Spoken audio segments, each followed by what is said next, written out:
এবার ভারতের মেঘালয়ের একটি গ্রাম বাংলাদেশের ভূখণ্ডে চলে আসার পরিস্থিতি তৈরি হয়েছে। এ নিয়ে ওই অঞ্চলের নাগরিকদের মাঝে ছড়িয়ে পড়েছে তীব্র ক্ষোভ। এমন পরিস্থিতির সমাধান টানতে এবার ঢাকার দ্বারস্থ হয়েছে নয়াদিল্লি। ঠিক কী কারণে এমন পরিস্থিতির সৃষ্টি হলো, বিস্তারিত জানাচ্ছেন মেহেদী হাসান। বাংলাদেশ ভারত সীমান্তের আন্তর্জাতিক নিয়ম ও সার্বভৌমত্বকে তোয়াক্কা না করে আবারও নিজের স্বার্থে ঢাকাকে ব্যবহারের চেষ্টা করছে নয়াদিল্লি। ভারতের নিজস্ব সীমান্ত পরিকল্পনার কারণেই মেঘালয়ের একটি সীমান্তবর্তী গ্রাম বড় ধরনের অনিশ্চয়তার মুখে পড়েছে।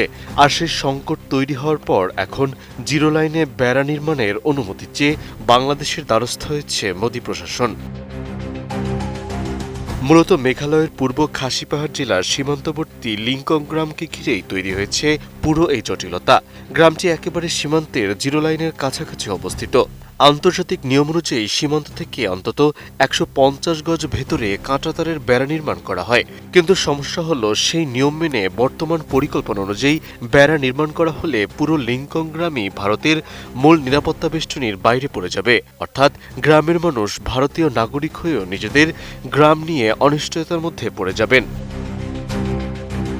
উন্নত মানের কাঁচামাল আরআইএল অ্যাঙ্গেল এন্ড চ্যানেল, এখন কাঠের দিন শেষ, আরআইএল এর বাংলাদেশ। এ কারণেই স্থানীয় বাসিন্দাদের মধ্যে তীব্র উদ্বেগ ও ক্ষোভ তৈরি হয়েছে। তাদের দাবি, বর্তমান নকশা বাস্তবায়ন হলে গ্রামের ঘরবাড়ি, বসতভিটা এবং কৃষিজমির একটি বড় অংশ কার্যত বেড়ার ওপারে চলে যাবে, অর্থাৎ বাংলাদেশের অংশে চলে যাবে। এতে তাদের স্বাভাবিক জীবনযাপনও ব্যাহত হবে। আর সে কারণেই গ্রামবাসীরা বিক্ষোভ সমাবেশ করছেন এবং স্থানীয় প্রশাসনের কাছে কাজ বন্ধের দাবি জানিয়ে স্মারকলিপিও জমা দিয়েছেন। একই সঙ্গে তারা দাবি জানিয়েছেন গ্রামের স্বার্থ রক্ষায় জিরো লাইনেই বেড়া নির্মাণ করতে হবে। গ্রামবাসীদের এই দাবির পরই সামনে এসেছে ভারতের সীমান্ত নীতির আরেকটি দিক। দীর্ঘদিন ধরে সীমান্তে আন্তর্জাতিক নিয়মের কথা বলে কঠোর অবস্থান নেয়া দিল্লি এখন নিজেদের স্বার্থে সেই নিয়মেই ব্যতিক্রম চাচ্ছে।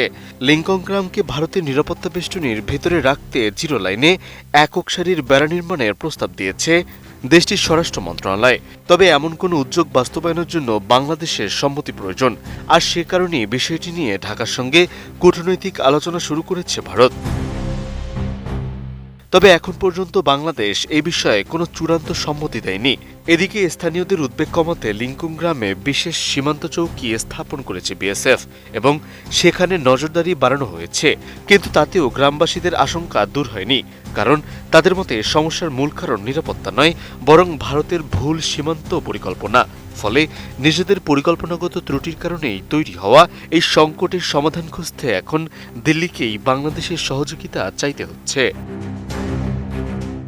মেহেদী হাসান, এটিএন নিউজ।